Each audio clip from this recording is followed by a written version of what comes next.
Théories économiques. Une théorie économique est un ensemble d'idées ou de concepts qui donnent sang à des mécanismes économiques. Les théories économiques forment ensuite une école de pensée économique. Dans cette vidéo, nous allons présenter 3 grands courants de pensée, classique, néoclassique et keynésien. Avant d'aller plus loin, nous vous invitons à mettre une pause à cette vidéo, à vous abonner et activer la cloche de notification pour rien rater de nos prochaines vidéos. Si vous êtes intéressé par plus d'apprentissage, veuillez cliquer sur le lien en description de cette vidéo pour vous inscrire à la prochaine session de notre formation en économétrie et technique quantitative. Théories économiques classiques. Les théories économiques classiques mettent l'accent sur la croissance économique à long terme et la libéralisation des marchés. Aperçu. Les théories économiques classiques, ou théories économiques classiques, font référence à un ensemble d'idées développées par des économistes tels qu'Adam Smith, David Ricardo et John Stuart Mill au XVIIIe et XIXe siècle. Ces théories soulignaient l'importance des marchés libres, de l'individualisme et du rôle de l'intérêt personnel dans la croissance et le développement économique. Ils ont eu un impact significatif sur la pensée économique contemporaine et l'élaboration des politiques. Idées clés. L'importance des marchés libres et de la concurrence pour stimuler la croissance économique et le développement. Le rôle de l'intérêt personnel dans la motivation des individus et des entreprises à agir d'une manière qui profite à la société dans son ensemble. L'idée que la croissance économique et le développement sont tirés par l'accumulation de capital et le progrès technologique. Impact sur la pensée économique contemporaine. Les idées avancées par les théories économiques classiques continuent d'influencer la pensée économique contemporaine et l'élaboration des politiques. De nombreux économistes modernes soulignent encore l'importance des marchés libres et de la concurrence pour stimuler la croissance économique, et le rôle de l'intérêt personnel dans la motivation des individus et des entreprises. Cependant, ces idées ont également fait l'objet de critiques et de débats, en particulier à la lumière de problèmes tels que l'inégalité des revenus et la dégradation de l'environnement. Théories économiques néoclassiques.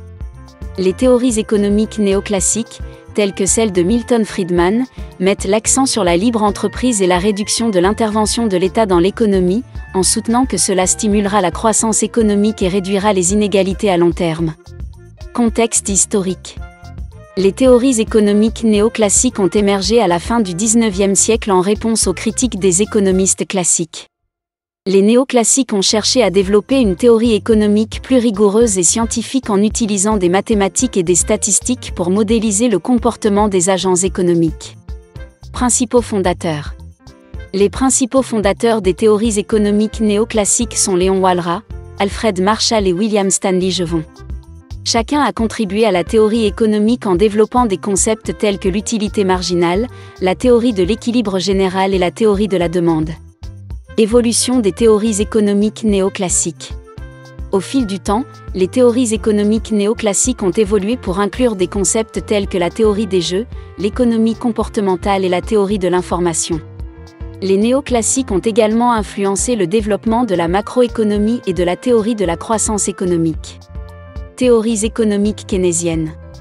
Les théories économiques keynésiennes, développées par John Maynard Keynes, mettent l'accent sur la régulation du marché et les politiques de relance économique pour stimuler la croissance à court terme et réduire les inégalités.